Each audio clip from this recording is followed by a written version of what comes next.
Okay, chapter 9 in NASM's 7th edition personal training certification textbook. And chapter 9 is on nutrition. Now take a look at that. That is a pretty thick chapter. They've got a lot of information on nutrition. And it's some really good stuff with some great infographics, actually. So they've done a great job. There's a lot of information that you need to know about nutrition. But here's the thing with this particular chapter. Um, what NASM wants to make sure you understand is that there's a lot to know, but there's also a lot that you just cannot do. And so that's where the scope of practice really comes into play. So before I even move into this, keep in mind, although there's a lot of information in here, there's sort of got to pull the rope on trainers to make sure that, and from NASM's perspective, they don't overstep. You don't overstep your scope of practice bound, which is what we're going to go into. So again, sheet of paper, writing implement, make sure that you're and rewriting it on that sheet of paper. Utilize that process to really help memorize the information. Again, lots of material in this particular chapter. So go ahead and get started. Right off the bat, you're into scope of practice scope of practice for personal trainers versus registered dietitians. Not a problem with table 9.1 that just gives you some credentials and qualifications, but really what you want to do is you want to get right over into table 9.2, and this is the scope of practice overview. This is really where you want to spend your time memorizing this material for the fitness professionals can and cannot.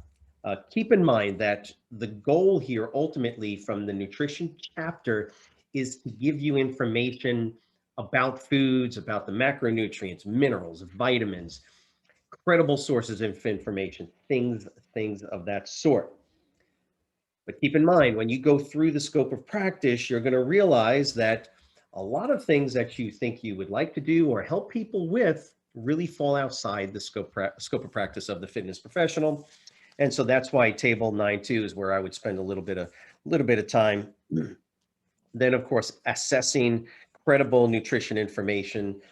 The idea here is that there's a lot of information out there that's probably not correct or beneficial for the average training client. We want to make sure that as trainers, as professionals, we understand where credible sources of information can be found for nutrition. And there's your box, the training tips box.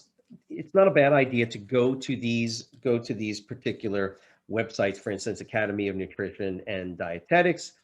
For the most part, you're going to basically read and hear the same thing, again, for the most part. And it's good information to know before you proceed and move forward with trying to help your clients with nutrition. Concepts like macronutrients, micronutrients, vitamins, and minerals are basic concepts that you do need to read through and memorize. And so the most important part of this is that we step into the macronutrients and kind of understand proteins, carbohydrates, and fats. And so that's what NASM does. They break it down really very well in this chapter. And so it's important, again, to get some of this information squarely in your brain so that you know table 9.3, the energy program for each of the three macronutrients, and then alcohol as well. But be very careful that you don't take this information and utilize it in a way that's outside your scope of practice. And that's basically what chapter 9 is trying to help you do. So first off, we have proteins and the structure of proteins. Proteins are made up of what are called amino acids. And so proteins are fairly large. They can be very large molecules with lots of amino acids. Think of a building, a building made of bricks. The building is the protein, and all the bricks are all the amino acids. So from a biochemical perspective, structurally, proteins are made up of amino acids. These individual amino acids form to create what are known as peptides. 3 or more amino acids together are what are known as polypeptides. You have dipeptides. as well. And when you have enough enough of these peptides together, they form what we call a protein.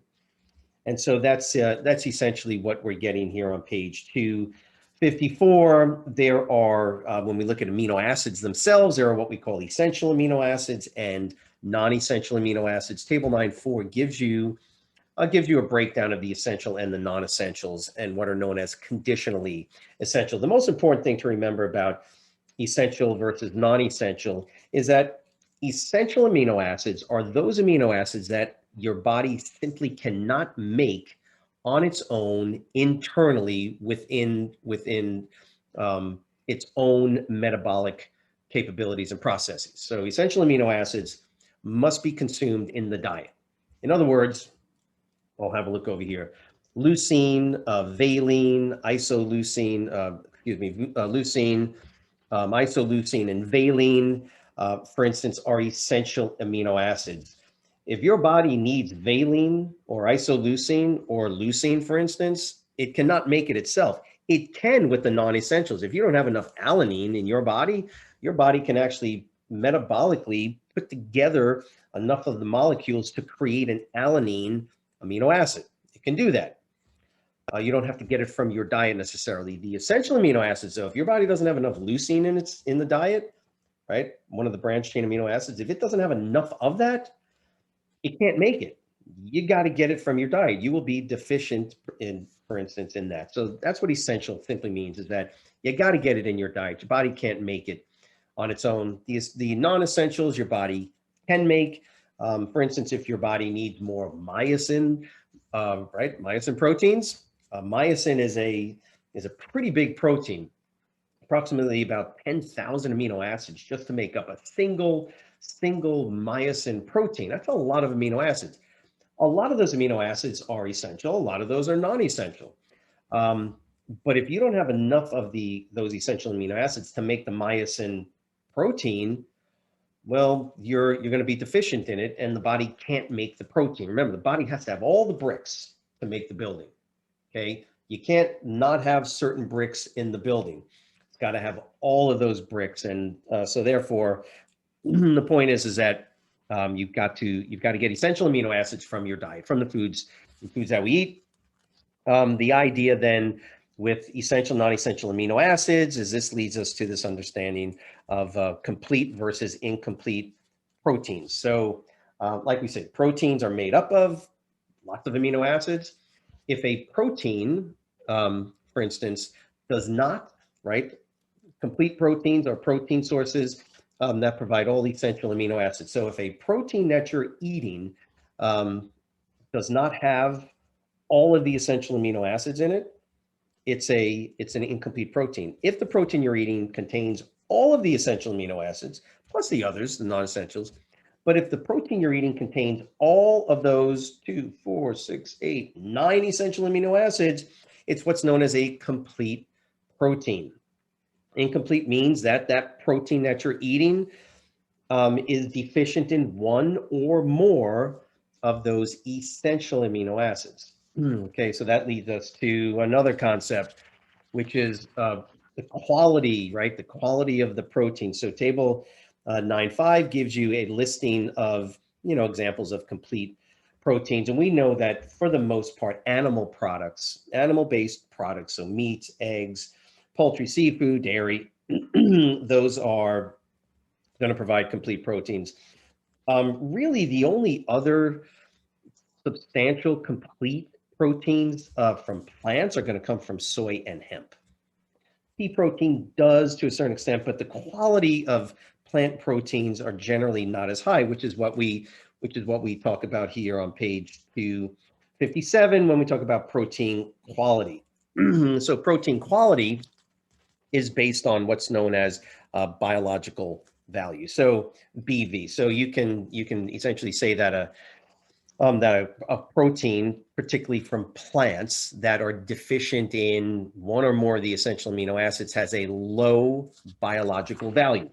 What does that mean? It doesn't mean that it's bad for you. It simply means that that it's just not as conducive to create new growth in muscle tissue or to repair and maintain body mass the same way a high biological value protein does.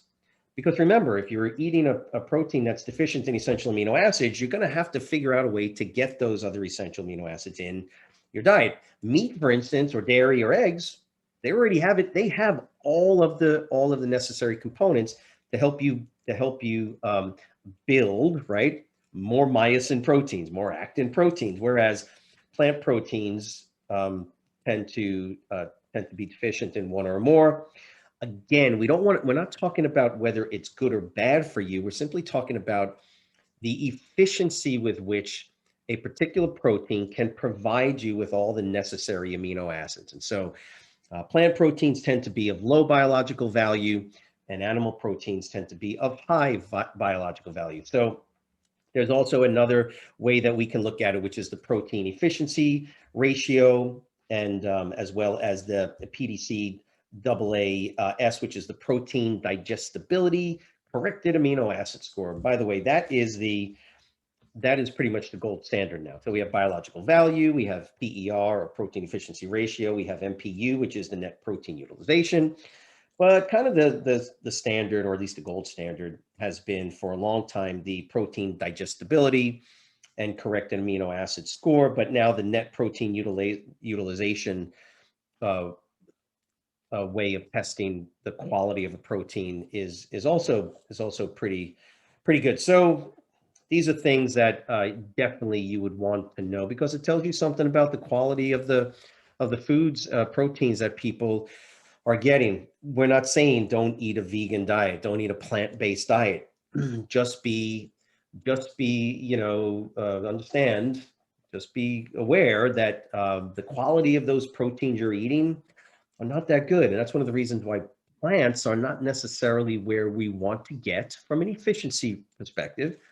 We want to get the majority of our proteins. We eat plants for other reasons, right? We eat plants because of the fiber. We eat plants because of the tremendous amount of nutrients, right? Micronutrients and vitamins that they provide us. But as a protein source, of course, you can buy the plant-based proteins, but once again, it's just not the highest quality. Protein digestion, as we move on to page 259, protein digestion and absorption begins in the mouth. The chewing protein is physically broken down. The stomach is where the true chemical breakdown, or true initial digestion of protein takes place, as proteins are broken down into smaller and smaller subunits called peptides. We call them polypeptides. And then those polypeptides and amino acids, there are individual amino acids that are broken down into the stomach.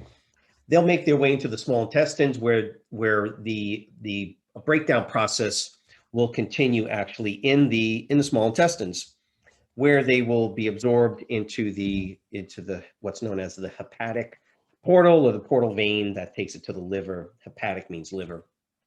And it goes right to, proteins go right to the liver, and that's kind of the digestive and absorptive process for protein. So protein use for energy, yes, proteins can be used for energy. It's just not a preferential source, but the body will definitely, because the body will need it. Body always needs ATP, and it will sacrifice and scavenge lean body mass, for instance, the protein in lean body mass, to use as a source of energy, and it definitely will do that. So the other important thing with all of these macronutrients is, what is the dietary need? There is an RDA, a recommended daily allowance for protein. Of course, we have the standard number, which is 0.8 grams per kilogram of body weight, and that's basically a minimum. Again, a lot of the numbers we have in textbooks were given, or told us, because that's what was known at the time, 2 years ago, 3 years ago, 5 years ago.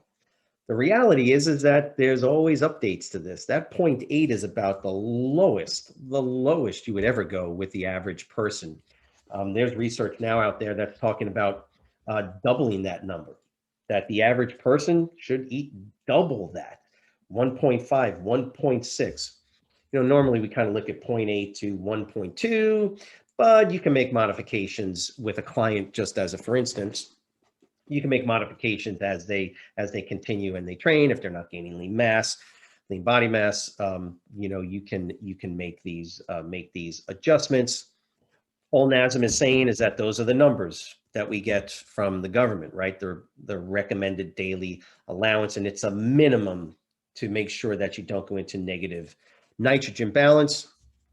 And so recommended protein intake range per day, and that's why table 9.6 gives you a whole lot more information that's going to be beneficial. And you'll notice that for endurance athletes in particular, we're looking at upwards of 1.4, right? We're getting to that number that I just spoke about. Most exercising individuals that are trying to increase lean body mass are upwards of 2, okay? I remember what I said, the research now is 1.4, 1.5 for the average person, but if you're looking to gain lean body mass, you might have to literally get 2 grams per every kilogram of body weight. And that's basically what that's saying. Now, remember, I'm not telling my clients, from a scope of practice perspective, this is information that I could give to them. And then they'd be able to kind of take it on their own to get that necessary requirement in their diet. Trending protein research, yes, very interesting information for sure. On page 262. One of the things about protein, of course, is the thermic effect of food. So here's how it works. We talked about the thermic effect of food. It just so happens that for the 3 different macronutrients, there's actually a different thermic effect. Protein has a very high thermic effect need, or thermic effect of food.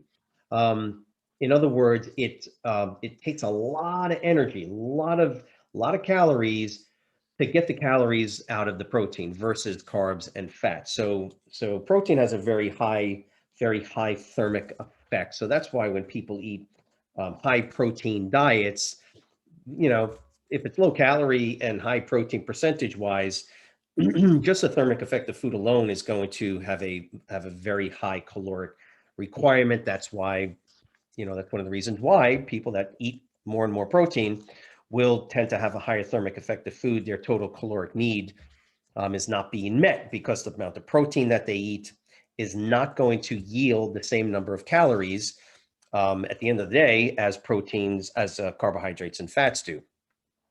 So moving into carbohydrates, okay, so carbohydrates, of course, are simple sugars. We have complex carbohydrates like starches. Glycogen is a storage form. It is a carbohydrate storage form of glucose. And then, of course, fiber, which is an indigestible type of carbohydrate for humans, okay? Animals such as rudiments like cows and horses, they can digest fiber. We cannot. They have the enzymes in their stomachs that actually are able to break fiber down, which is glucose, okay? It's structurally different, but the point is that it does have energy. We just can't access it in our digestive systems, okay? So the structure of carbohydrates are basically sugars, monosaccharide, and disaccharides, and then polysaccharides. So table 9.7, 8, 9.7, 9.8, 9.9. And 9.10 give you a list of some basic. I would memorize these, right? First of all, it's just really good information to know. Just keep in mind that this is basic. This would be considered basic information that you would want on hand at any time to talk to your clients about.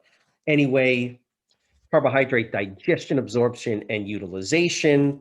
There's a lot to be said on this, but NASM keeps it fairly brief when it comes to carbohydrate digestion and absorption. Carbohydrate digestion begins in the mouth with salivary amylase, which is the main breakdown enzyme that breaks down carbohydrates into its simpler components, basically into its sugars.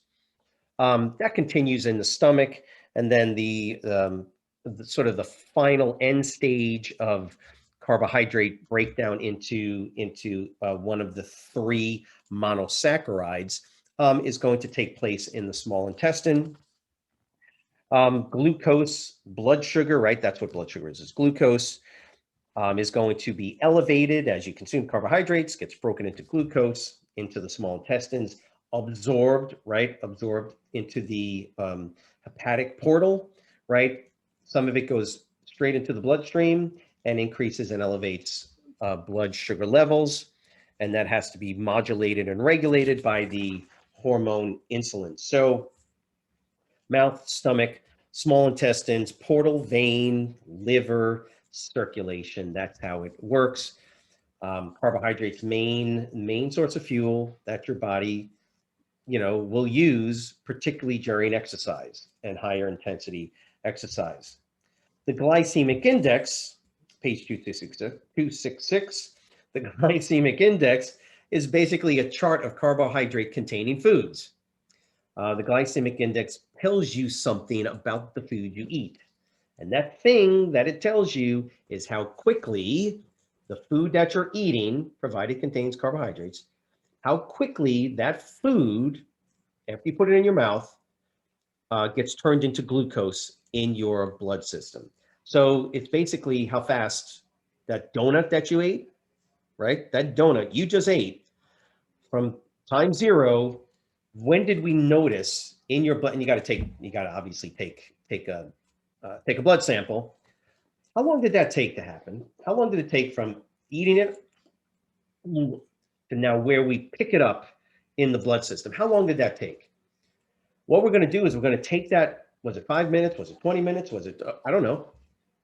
But now we're going to compare that to a standard, which is pure glucose itself. Basically, what researchers do is they give a person a drink, a glucose or dextrose drink, which is pure glucose, and they time that.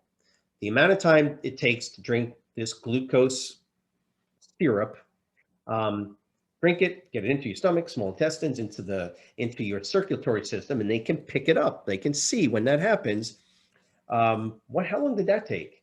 Well, let's compare how long it took the donut to get into your blood system versus glucose. And that comparison is what allows us to create an index, what's known as a glycemic index. Now, more than likely, it's going to take longer for most foods to show up as glucose in the blood system. And so they're going to fall lower and lower on the glycemic index. Glucose is 100 on the glycemic index. The slower the conversion rate, the longer it takes for the food you eat to get into your blood system and show up as glucose, the lower the number on the glycemic index scale. Okay, that's why you'll see, you can actually Google it, glycemic index, and then put a food in there. And it'll give you a number between probably 0 and 100. The glycemic load is a way of explaining the concentration or how much carbohydrates are in that actual food. So a piece of watermelon, for instance, contains sugar, right? That sugar gets converted into sugar in your blood system pretty quick. So watermelon is pretty high on the glycemic index. It doesn't mean that it's a bad food. However, in a piece of watermelon, right, in a slice of watermelon, how much actual sugar is in there, though? Not a whole lot. That's why it's called a watermelon, because it's predominantly made up of liquid, water. But there's not a whole lot of sugar in that piece of watermelon.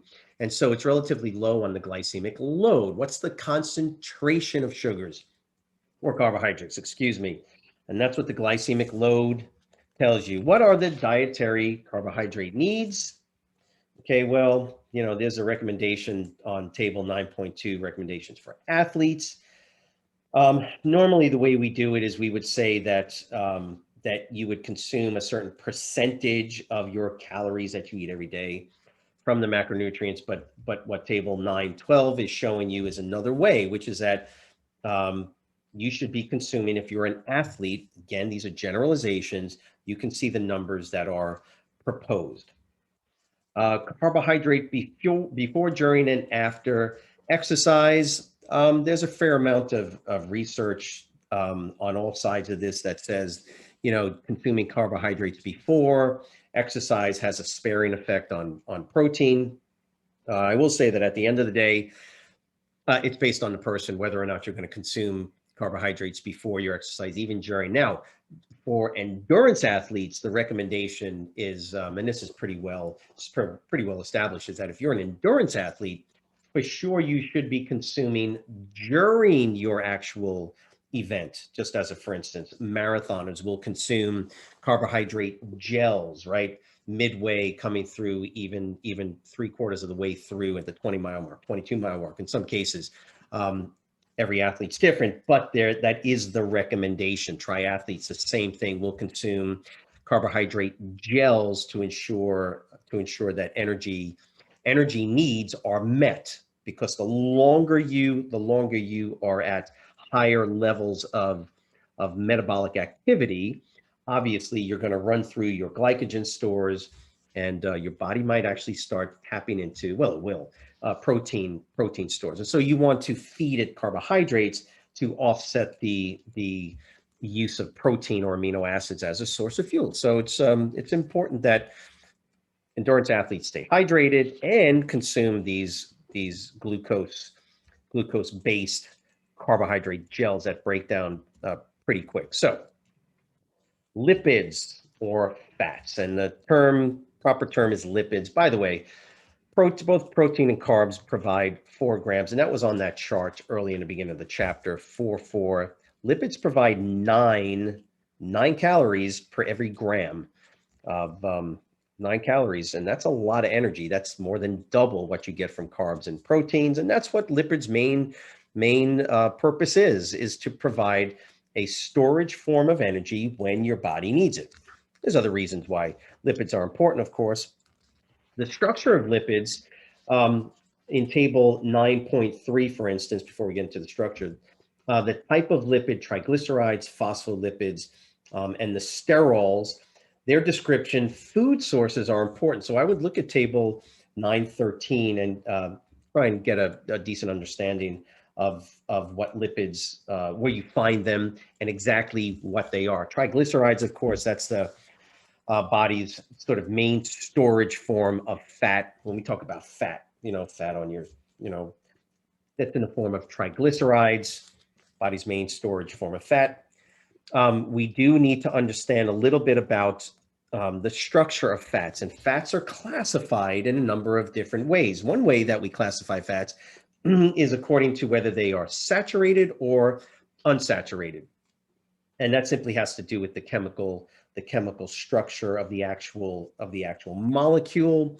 The concept of saturation simply means that, and if you look on it, by the way, in on page 270, this concept of saturation simply means that there's a certain number of hydrogen atoms that have filled to capacity the available molecular spaces on the fatty acid molecule. Again, this is where we don't want to go too in depth with it, but the concept is that if you're saturated fat, you are solid at room temperature. If you're an unsaturated fatty acid, you are liquid at room temperature. That's really what's important to understand about this. Table 9.14, types of fats. What are the health benefits? Again, table 9.14, good table to know. What are the food sources? Keep in mind that when you read through some of these tables, there's a lot of repetition, and that's normally what you would do is when you write things down, look for the connections. In food sources, for instance, you're going to see a lot of connections and a lot of crossover that should help you to memorize it. Saturated fats have always been called bad fats, right? Unsaturated come in both mono and unsaturated. So you have monounsaturated fats and polyunsaturated fats. It's a little bit of a misnomer to say that saturated fats are bad and unsaturated fats are good. In fact, it's not that one is bad or good. It's that the total amount that you're consuming in your diet can be problematic. Okay, so unsaturated fats, they can be a problem if you consume a lot of vegetable oils, things like that. And there's nothing wrong with saturated fat. Your body needs saturated fat. So that's, little of a misnomer to say one is bad and one is good. One causes heart disease, and not really, not really. Got to be really careful that we understand these, because we don't want to be giving misinformation to our clients. So, how are lipids, fats, digested? And so here we have this nice little infographic on figure 9.5. Fats you chew, you break them down in the mouth. Not a whole lot. Not a whole lot of digestion occurs in the stomach. It's in the small intestines. As soon as the chyme moves from the stomach into the duodenum, into the small intestines, we have the reduction in acid in the duodenum, but we also have the initial influx of emulsifying agents that are going to fat molecules are pretty big molecularly. They're pretty large molecules. They're for the most part, they're way too big when they go to in small intestines to be absorbed through the small intestinal or the lining of the jejunum, right? So these large molecules, think of like a bowling ball, for instance, trying to push a bowling ball through a little hole. It doesn't work. Well, what would you have to do? You'd have to smash the bowling ball into smaller pieces, right? So that they would fit through the hole. It's the same thing at a molecular level in the digestive system. Fats are large molecules, so they need to be, quote, emulsified. They need to be broken into smaller and smaller pieces. And once that happens, they then can be absorbed through the small intestinal lining into, once again, the hepatic portal, or in the portal vein, in this case, where they will get shuttled, normally get shuttled directly to the liver. Did you notice that on all of these, the liver gets first crack at everything that gets eaten and digested? So for the most part, alcohol is a little bit different, but nevertheless. So now we move on to the micronutrients and hydration. Once again, here we are on page 275. Most of this information that you're going to get now from here on out is in the tables. And so again, my recommendation is always that when you see tables, you should pinpoint right on there, because what NASM has done is they've basically said, look, I'm going to take the information that we have written, but we're going to summarize it, basically summarize it and throw it into a formatted fashion to where there's some cohesion to the information. That's why I always recommend look at the tables, try and rewrite those tables, know what the fat soluble vitamins are. You should know what the water soluble vitamins are and their food sources. Now, look, you can always look it up if you needed to, but it's not a bad idea to understand what they do. If you don't memorize it all, it's not the end of the world. But here we are at more and more tables. So I would look through table 916, and then as you get to the minerals, right? Minerals, then the difference, by the way, between vitamins and minerals, of course, there are a number of differences, but the main difference is that vitamins are organic molecules. That means that your body, for the most part, can produce them, can make them. They have organic molecular properties that minerals do not, because minerals are inorganic. Okay, so the only way you get minerals in your diet is through the foods that you eat. That's the big, that's the big takeaway here. Vitamins are organic. And by the way, there's certain vitamins that your body can't create. Vitamin C is one of them, just as a for instance. So you got to consume it in your diet. But certain vitamins, like vitamin Bs, right? B1 and 2 and 3, your body, if it doesn't get enough in the diet, can actually metabolically make those vitamins. However, your body cannot metabolically make calcium. Calcium is a mineral. It's inorganic. It comes from the food you eat. And so that's the big difference. One of the things when we talk about plants, consuming plants, that's where you're going to find the vast majority of your minerals. That's why we don't say eat a plant-based diet, but your diet should definitely be heavy in plant material if it's just for the mineral content that you're going to get from it. So now, okay, memorizing the minerals and their sources, I would say that the major minerals, yes, magnesium, sodium, potassium, chloride, sulfur. Yeah, I would say that those are some pretty important minerals that you should know, at least in their basic food sources. So now NASM moves into hydration strategies, and there's some numbers that you definitely want to keep in mind as you go through this last part. They've got some good figures here that I would spend a little bit of time going through so that you've memorized some of these numbers. Recommended fluid intake for men is going to be 15, right? 15.5 cups, and that's certain amount of ounces. And if you know those, or at least understand the general numbers, you'll be on your way to answering questions on a test, number one, and you'll be able to help your clients with this. Look, when all is said and done, that may be the recommended fluid intake. Couldn't hurt to drink more, right? So there are other ways to determine how much you should be drinking. One of them, of course, is is the color, clarity, and odor of your urine. That tells you a whole lot more about your state of hydration than probably anything else. So hydration in sports drinks, okay, it's good information. There are hydration recommendations in table 919.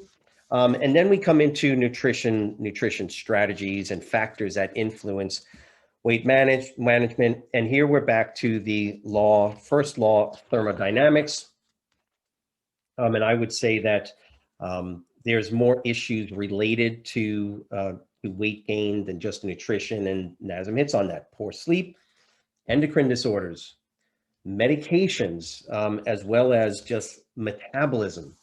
And by the way, the medications, a lot of folks will be on meds that you actually start to train. So you got to keep this in mind, that certain medications will actually slow down metabolic rate, will have an effect on the body's receptivity to insulin, things like this. You definitely want to be educated on the medications that your clients are on and that they're going to bring to you. So food labels now, as we move to page 287. This is a really important subject because for the most part, your clients on average just don't know the type of foods that they're eating, and they don't understand food labels. And so that's why NASM has put this in so that you can understand food labels, nutrition facts related to the sort of the common foods that people are going to eat. So on page 288, you've got figure 910, which basically gives you this sample food label. I would highly recommend table 921. That, again, take a step back and rewrite this. Okay, I know it's a lot, it's a whole page, right? But I would definitely rewrite this. I would look at servings per container. Okay, how many servings are, and then look at your nutrition. So they've given you this ability to kind of look at this table and to look at this sample nutritional label. For sure, spend a little bit of time on that. Don't just blast through it. It's actually very helpful. Now, percent daily value on a nutrition label. It's another useful tool, and they're going to tell you that that clients can use to compare. By the way, when you think about this, all we're trying to do when we go through this type of information, and what NASM is trying to help you to understand, is that your scope of practice keeps you from doing and saying certain things. And ultimately, you want to know all of this information so that you can help your client to become autonomous. Okay, we want our clients to be able to do this, and that's kind of why we're going through this, and why NASM put this in here, because scope of practice says you shouldn't be doing certain things. Now, honestly, there's different states in the country, right, that They don't care whether or not you write a diet plan for your clients, okay? Because it is a state level issue. What NASM is saying is that just be careful that you don't overstep your bounds with what a registered nutritionist dietitian would is able to do within their scope of practice.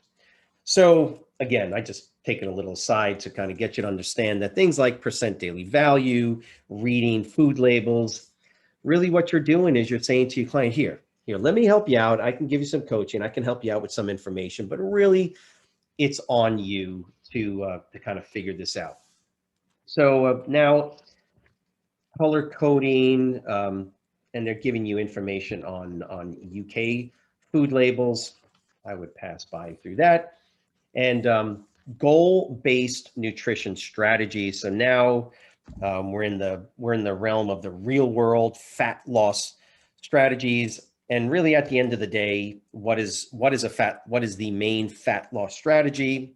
It's going to be modifying energy intake, right? If you know what your energy expenditure is, you're going to eat less calories than what your energy expenditure, daily expenditure should be. And if you eat fewer calories, then blah, blah, you should lose body weight. Okay, so the fat loss strategies on table 9.2, very effective within your, and by the way, what they're doing is they're keeping things within your scope of practice. And that's what this is helping you with. So muscle gain strategies, the same thing. They're giving you a lot of information as you read through this, but it all gets summarized into table 9.23. And so that's where I would spend the time trying to memorize that information.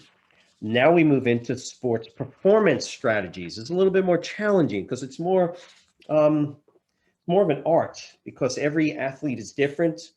Every sport is different, but as long as the outcome is understood, you basically know what the athlete needs to be doing. There are some general basic strategies. So basically what I'm getting you to do is to look at these last couple of tables, sports performance strategy. Let's just take a, for instance, adequate protein intake. See, you're at 1.2 to 2 grams per kilogram per day based on individual needs and sport. Watch this. Adequate calorie intake based on individual needs. Adequate carbohydrate based on individual needs. But we got to give you some basic guidelines. And so you're going to notice that for the most part, know the recommendations, but please understand that it's based on individual needs.